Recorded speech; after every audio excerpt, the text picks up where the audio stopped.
Qual é a sua arma? Lembra? Semana passada nós falamos sobre o gigante Golias, né? Sobre o tamanho dos nossos problemas. E hoje nós vamos falar sobre qual é a nossa arma.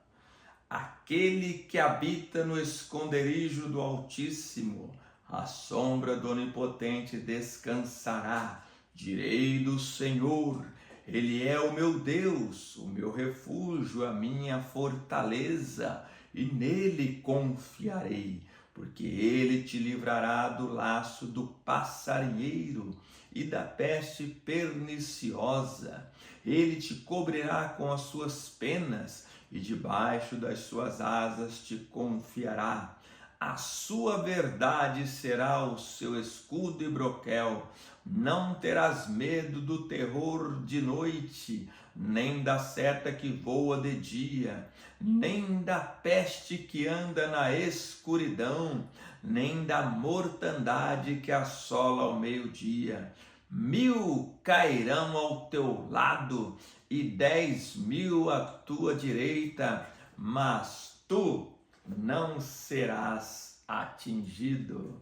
Meu querido irmão, meu querido amigo, inicia-se aqui mais um vídeo do canal Discípulos de Cristo. Muito bem, quais são as suas armas? Um R15? Uma 44? Eu lembro quando nós éramos pequenos que tinha alguns meninos que tinham espingarda de chumbinho. Uma espingarda de chumbinho. Quais são as suas armas? Qual arma que você vai usar para vencer a batalha contra o seu inimigo? Qual é a arma que você vai usar? Um canhão? Uma R15? Vamos para o texto bíblico? Olha só, nós estamos ainda no contexto da lição do aprendizado que o Senhor nos deu a semana passada. 1 Samuel, capítulo 17 e o versículo 40. Olha o que diz. E tomou o seu cajado na mão e escolheu para si 5 seixos do ribeiro e pô-los no alforje de pastor que trazia a saber o surrão, e lançou mão de sua funda e foi-se chegando ao filisteu. Olha só, olha só, Davi aqui estava escolhendo as armas para enfrentar o filisteu. No versículo anterior, a Bíblia vai nos dizer que Davi colocou lá a armadura de Saul, a armadura de guerra, coloca a espada de Saul, e Davi fala assim, não, essa roupa aqui, eu vou perder a batalha com essa roupa aqui. Essa armadura aqui, ela é muito pesada, não vai dar certo para mim. Mas ela tinha uma proteção maior para Davi, né? O que é que nós estamos escolhendo para nos proteger? Que arma é que nós estamos escolhendo para nos proteger? Davi, ele teve o discernimento aqui e entender que aquela armadura não seria boa para ele, né? E tinha aprovação social, era um equipamento de guerra, todos os soldados tinham, mas Davi, para enfrentar o gigante, ele não podia usar aquilo. Você está entendendo a profundidade desse texto, irmãos?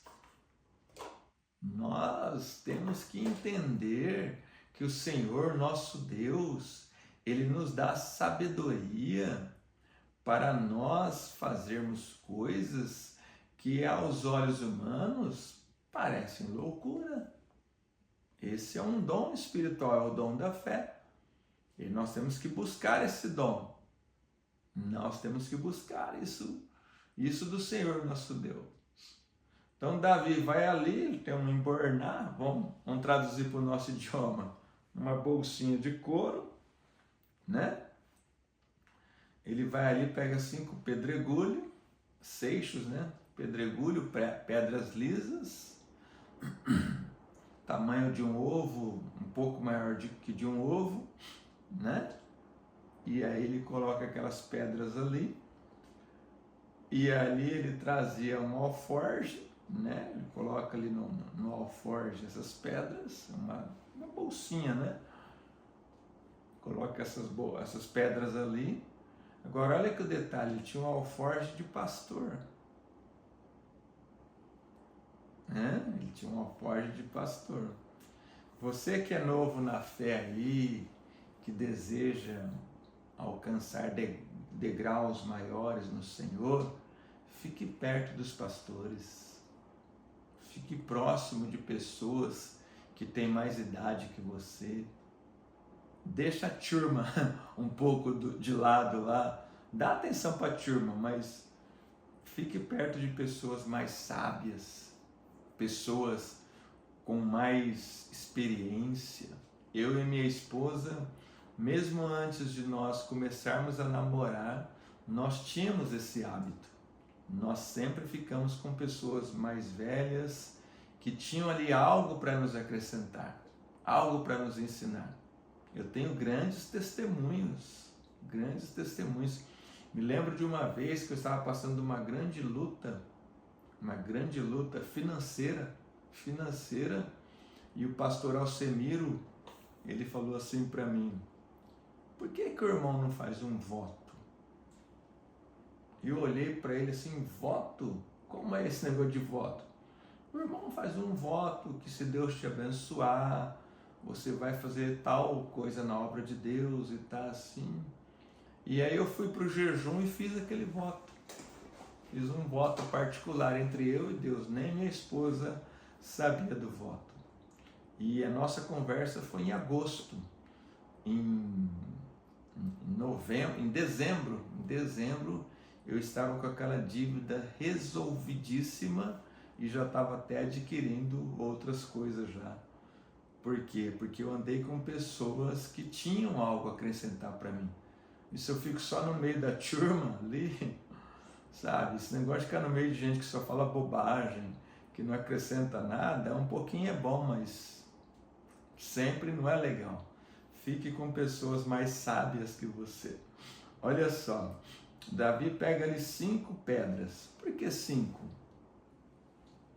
Se ele usou uma só. Ele pega 5 pedras e vai lá de frente do gigante. O gigante olha para ele e fala assim: você vem para mim com pau e pedra? O gigante humilhando ele. Lembra que eu disse para vocês?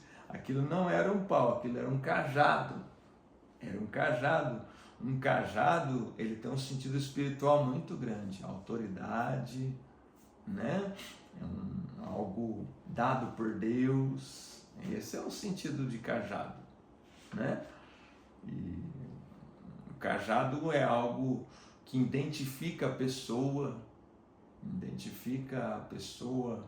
é algo pessoal. O cajado, uma pessoa tinha um cajado, outro tinha outro. Para os irmãos que estão ouvindo aí que não tem muita convivência com essa palavra de cajado, era um pau, um pedaço de madeira, melhor dizendo, e muitas vezes ele tinha uma curva na ponta aqui assim, ó, que aquilo era para puxar a ovelha para o lado do pastor.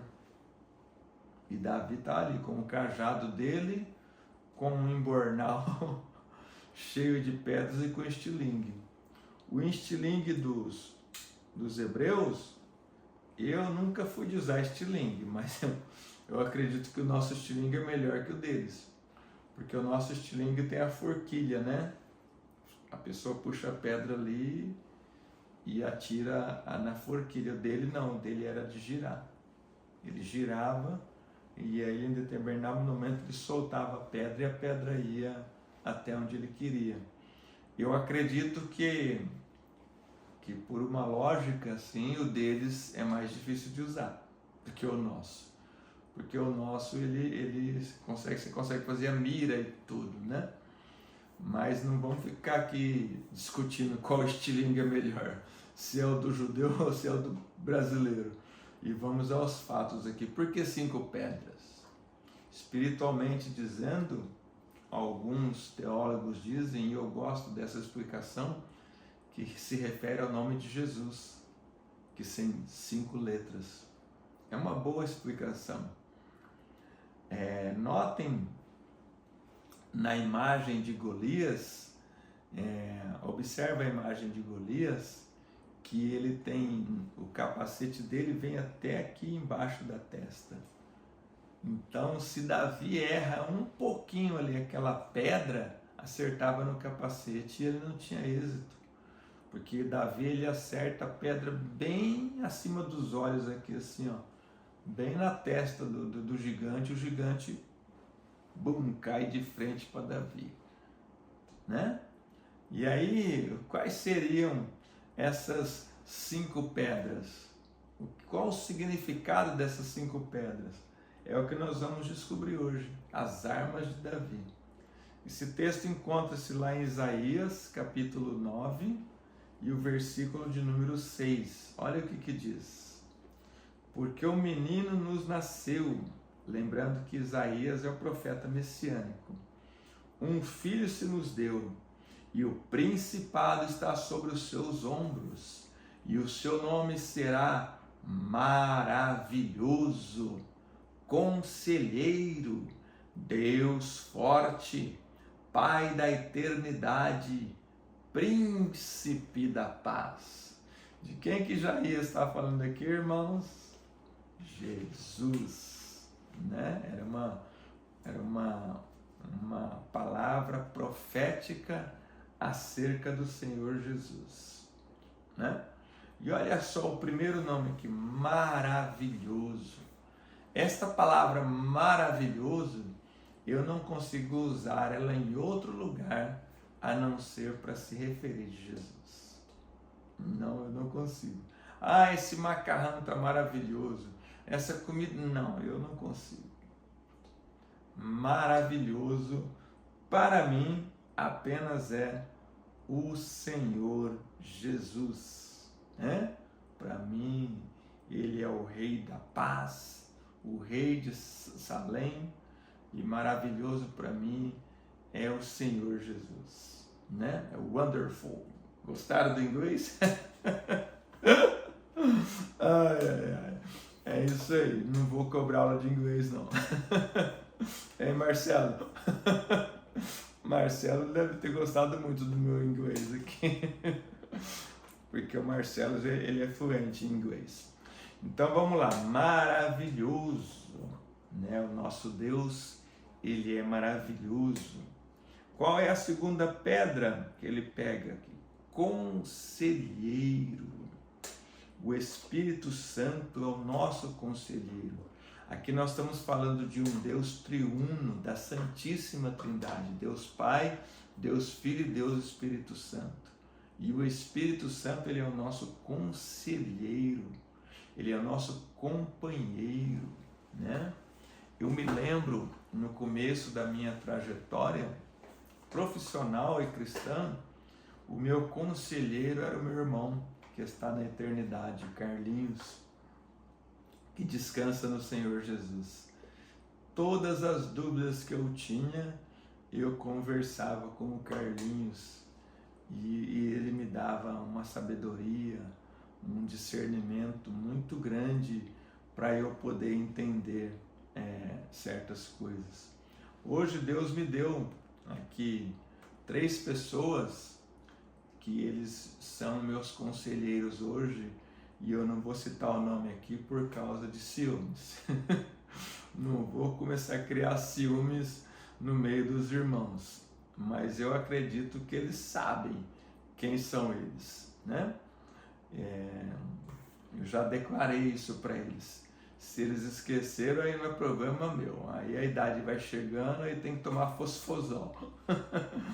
Mas também, além desses conselheiros humanos, eu converso com o conselheiro Espírito Santo todos os dias. Todos os dias eu converso com o Espírito Santo. E eu converso, é um diálogo, eu quero ouvir a voz dele, né? Eu quero ouvir, e ele fala coisas tremendas para mim. Ele não é de muita conversa, não. A conversa dele é curta, mas é poderosa. E ela é certeira. As orientações que ele nos dá e tudo. E eu dizia até um dia para ele assim: Senhor, por que o Senhor conversa tão pouco comigo assim? O nosso papo podia ir mais longe. Aí ele disse assim: Reinaldo, se eu me manifestasse numa intensidade maior para você, eu tiraria o seu livre-arbítrio, a sua livre escolha. Então ele só vai se manifestar para nós quando nós estivermos diante de um dilema, né? O que é um dilema? Eu tenho que tomar duas decisões e eu não sei qual das decisões eu tomo. Nesse momento o Espírito Santo ele vai agir e vai te dar convicção. Vá por este caminho, faça isso ou faça aquilo. Isto é o trabalho do conselheiro, né? O Espírito Santo ele é o nosso consolador, ele é o nosso conselheiro, ele é o Deus aqui na terra. Jesus deixou ele aqui na terra, né? A terceira pedra que nós vemos aqui é Deus forte. Aqui está falando do Deus Pai, do Criador dos céus e da terra. A oração sábia, a oração que Deus responde, qual que é? Qual que é a oração que Deus responde? Eu vou dar uma palhinha agora, hein? Se eu fosse coach, eu ia dizer, eu vou dar o código. Qual que é a oração que Deus ouve? É só você observar na Bíblia. Como é que Moisés orava, como é que Abraão orava, como é que Jacó orava, como os judeus oravam de uma forma geral. Eles lembravam que Deus era o Deus forte. Eu me lembro uma crise que eu passei logo quando eu casei, uma crise financeira muito forte. Eu tive 3 grandes crises financeiras, viu, irmão? E de vez em quando eu vou citar alguma delas aqui, conforme o Espírito Santo for me orientando. E eu me lembro que numa dessas crises eu dizia para Deus: Senhor, o Senhor é grande, o Senhor é forte, o Senhor é poderoso, e eu sou teu servo. Pai, o meu nome tem que estar escrito no livro da vida. Meu nome não pode estar escrito no Serasa, nem no SPC. Me mostra, Pai, onde eu estou errando. Me mostra, Senhor, que eu quero corrigir, eu quero consertar. E Deus mostrou, eu já contei isso aqui em outros vídeos para vocês. Deus mostrou e me deu a sabedoria e falou: tira o anátema. Está lá naquele vídeo chamado Tira o Anátema. Tira a mágoa que tem no seu coração. E eu fui lá e tirei aquela anátema e Deus mudou meu cativeiro em bênção. Então nós temos que ter essa sabedoria, que o nosso Deus é maravilhoso, que Ele é conselheiro, que Ele é Deus forte. Qual é a 4ª arma que Davi usa aqui? Pai da eternidade. Pai da eternidade. O que isso quer dizer, irmão Reinaldo? Que Ele é soberano. Nosso Deus é soberano. Lembra aquele hino que dizia assim: Tu és soberano sobre a terra, sobre os céus, Tu és Senhor absoluto. Nosso Deus é soberano. O que é algo soberano? É algo que está acima de todas as coisas. O nosso Deus, ele não compete com o inimigo, com Satanás. Satanás, ele é sujeito a Deus, porque nosso Deus é soberano, ele é criador dos céus e da terra, ele é o Pai da eternidade, né? Ele é o Pai da eternidade, ele é o Criador dos céus e da terra, é o nosso Deus, é o Deus que nós servimos, é essa arma que nós devemos usar para resolver os nossos problemas. E por fim, a 5ª pedra que Davi pega aqui é o príncipe da paz. Note que Davi estava ali numa situação complicada. os hebreus numa situação complicada ali, sendo humilhado há 40 dias, Davi sendo humilhado por seu irmão. Eu acredito que ele teve um olhar cético de Saul e sendo humilhado pelo gigante. Mas Davi, ele estava em paz. Ele sabia exatamente como ele deveria agir, de que forma ele deveria agir. O nosso Deus é um Deus de paz. Filipenses 4:7 vai nos dizer que a paz de Deus excede todo entendimento. Então nós podemos estar no meio de um terremoto, de um tsunami. Nós temos que ter paz em nosso coração e crer que o nosso Deus é Deus provedor, que Ele vai prover. O rei de Salém, o príncipe da paz, Ele vai prover. Nós temos que ter essa convicção em nossas vidas. E aí, nós, de posse dessas armas, nós podemos enfrentar qualquer problema. Maravilhoso. Um menino se nasceu e o seu nome será maravilhoso. Seu nome será. Por isso que eu não dou nome de maravilhoso para outras coisas. E o seu nome será maravilhoso. Conselheiro, Deus forte, Pai da eternidade e príncipe da paz. Use essas armas e todas as suas batalhas serão vencidas. Que Deus te abençoe e te guarde. Pai, em nome do Senhor Jesus, abençoa graciosamente a minha tia Náia, Senhor. Pai, abençoa o tio Tião. Derrama, Senhor, da sua glória, da sua graça. Abençoa os meus irmãos que estão passando lutas e dificuldades. Pai, abençoa o Eduardo. Dá a ele, Senhor, estratégia, sabedoria, ó Pai, para enfrentar os problemas, os dilemas da vida. Pai, abençoa o Mário. Senhor, abençoa graciosamente meus irmãos queridos, aqueles que o Senhor colocou nessa terra, ó Pai, como meus conselheiros. Labou sim, Senhor, derrama da sua glória, derrama da sua graça. Pai, abençoa minha sogra Nazídia, abençoa meu sogro, seu Valdir, derrama da sua glória, do seu poder. Pai querido, Pai de amor, ó grande Deus, opera maravilhosamente em nosso meio. Abençoa, Senhor, Samuel. Pai querido, abençoa o Gabriel, Pai, aquele pastor dirigente que nos trouxe uma palavra tão bela no dia de ontem. Abençoa ele grandemente, trouxe aquela palavra sobre sabedoria. Ó Senhor, derrama da sua glória, da sua graça. É assim que oramos e te agradecemos, em nome de Jesus. Meu querido, se não nos vermos no culto domingo, até a próxima segunda-feira ou nos ares com o Senhor Jesus. Deus te abençoe.